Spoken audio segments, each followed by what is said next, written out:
Amber McLaughlin would be the first transgender woman to be executed in the United States. Amber was Scott McLaughlin at the time of this brutal crime. She transitioned to a woman while on death row. The execution for McLaughlin is set.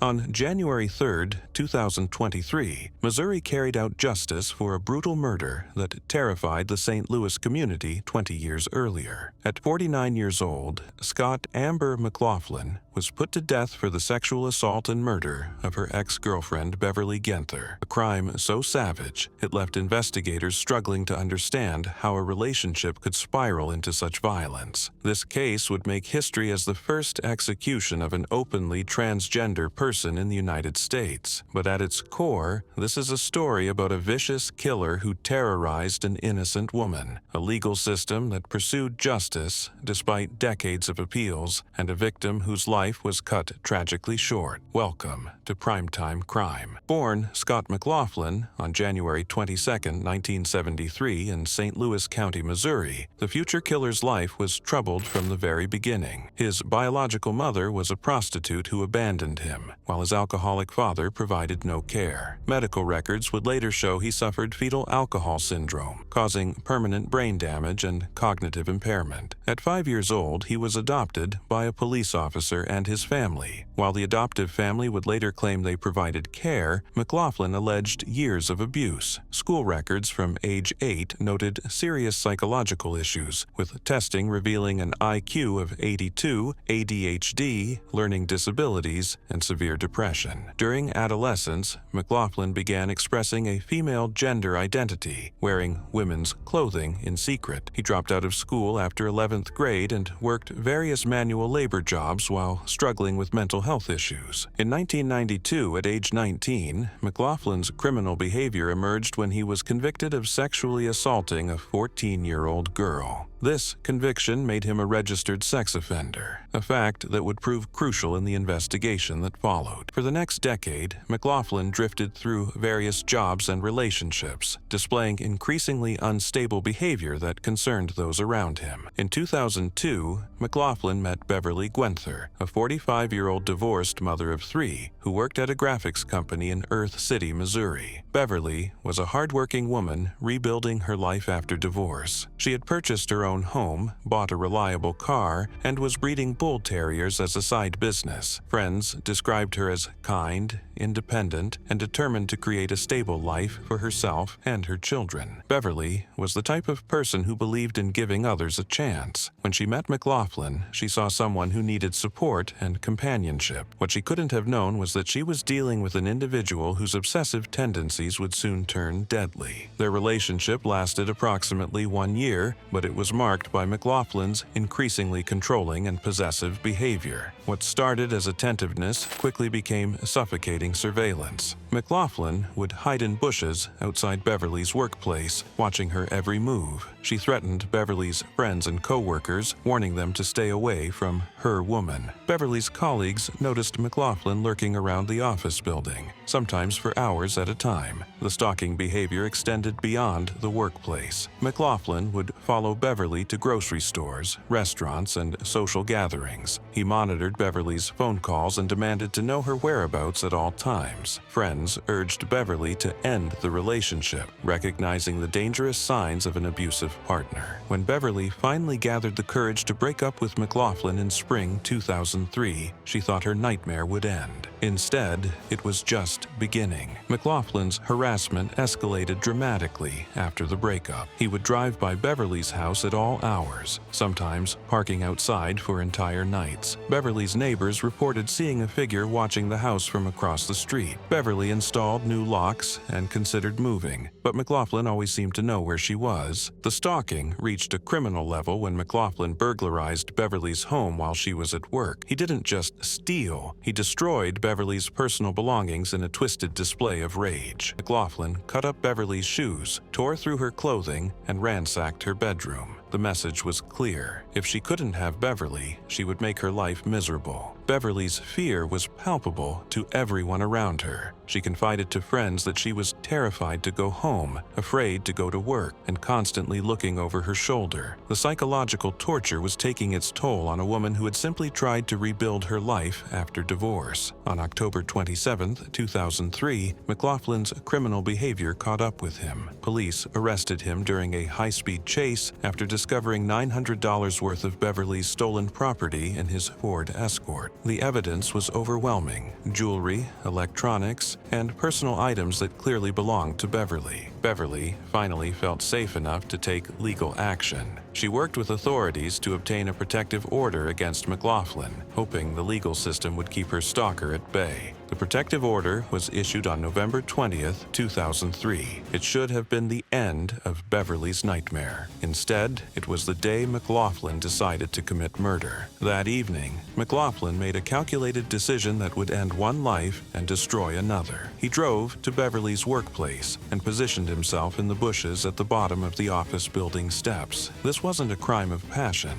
It was a carefully planned ambush by someone who had been studying Beverly's routine for months. When Beverly emerged from work around 6 p.m. and walked toward her truck, she had no idea her killer was waiting in the shadows. McLaughlin ambushed her in the dimly lit parking lot, causing Beverly to drop her keys in terror. The sound of those keys hitting the pavement would be one of the last sounds Beverly Gwenther would ever hear. What happened next was an act of pure evil. McLaughlin forced Beverly to the ground and sexually assaulted her in the parking lot of her own workplace. Then, pulling out a steak knife he had brought for this exact purpose, McLaughlin began stabbing Beverly repeatedly. The forensic evidence would later paint a horrific picture. Beverly fought for her life, creating a fan-shaped bloodstain pattern across the parking lot as she tried desperately to escape her attacker. The knife wounds were numerous and deep, causing massive blood loss. McLaughlin showed no mercy, continuing the assault until Beverly Gwenther was dead. But McLaughlin's night of horror wasn't over. He dragged Beverly's lifeless body to his station wagon, loading it like cargo. He then drove to an area near Bellerive Park in South St. Louis, where he planned to dispose of the evidence of his crime. McLaughlin's plan was to dump Beverly's body in the Mississippi River, making it disappear forever. However, thick underbrush prevented him from reaching the water's edge. Frustrated but undeterred, he left Beverly's body along the riverbank like discarded trash. During the disposal process, McLaughlin's car suffered a flat tire, a piece of evidence that would later help convict him. Forced to sleep in his vehicle, he spent the night mere yards from his victim's body, showing a callousness that shocked even experienced investigators. The next morning, November 21st, 2003, McLaughlin's behavior became increasingly erratic. Police found him at a St. Charles hospital, where he was seeking medication for what he claimed was mental distress. His nervous demeanor and the fresh protective order made him an immediate suspect in Beverly's disappearance. Beverly's co-workers had reported her missing when she failed to arrive at work that morning. Her abandoned truck, still parked in the office lot with her keys scattered nearby, told a story of violence that law enforcement immediately recognized. On November 22nd, faced with mounting evidence and the pressure of police interrogation, McLaughlin confessed to the murder. He led investigators to Beverly's body along the Mississippi River, finally ending the uncertainty for Beverly's family and friends. Even after confessing, McLaughlin had attempted to cover his tracks. He had bleached the interior of his car and cut out sections of fabric from the rear seat where Beverly's blood had soaked through. But modern forensic science proved too sophisticated for his amateur cover-up attempts. DNA evidence confirmed McLaughlin's genetic material on Beverly's body, while blood spatter analysis revealed the true brutality of the attack. Investigators found Beverly's blood throughout McLaughlin's vehicle, along with the broken knife handle and other physical evidence that painted a complete picture of the crime. The case against McLaughlin was airtight. The evidence was overwhelming, the confession was clear, and the motive was established through months of documented stalking behavior. In 2006, McLaughlin's trial lasted 4 days in St. Louis County Circuit Court. The prosecution presented a methodical case that walked the jury through every aspect of the crime. 24 witnesses testified about the stalking, the break-in, the protective order, and the brutal murder itself. The jury unanimously convicted McLaughlin of first-degree murder, forcible sexual assault, and armed criminal action. However, when it came to sentencing, the jury deadlocked between death and life imprisonment. Under Missouri law, when juries cannot reach a unanimous decision on death penalty sentencing, the judge has the authority to impose the death sentence. Judge Stephen Goldman reviewed the evidence and imposed the ultimate punishment for McLaughlin's crimes. This judicial decision would spark nearly 2 decades of legal appeals, but the core facts never changed. Beverly Gwenther was an innocent woman who was stalked, terrorized, sexually assaulted, and brutally murdered by someone she had tried to help. McLaughlin's legal team filed appeal after appeal, challenging everything from the effectiveness of his trial attorneys to the constitutionality of Missouri's judicial override statute. In 2016, a federal judge temporarily vacated the death sentence, but in 2021, the 8th Circuit Court of Appeals reinstated it. The U.S. Supreme Court declined to hear the case, exhausting all federal appeals. During his time on death row, McLaughlin began transitioning and living as a woman, though he remained in the male prison system according to Missouri policy. As his execution date approached, McLaughlin's attorneys filed a clemency petition with Governor Mike Parson. Despite support from various groups and individuals, Governor Parson denied clemency, stating that Beverly Gwenther's family deserved justice. On January 3,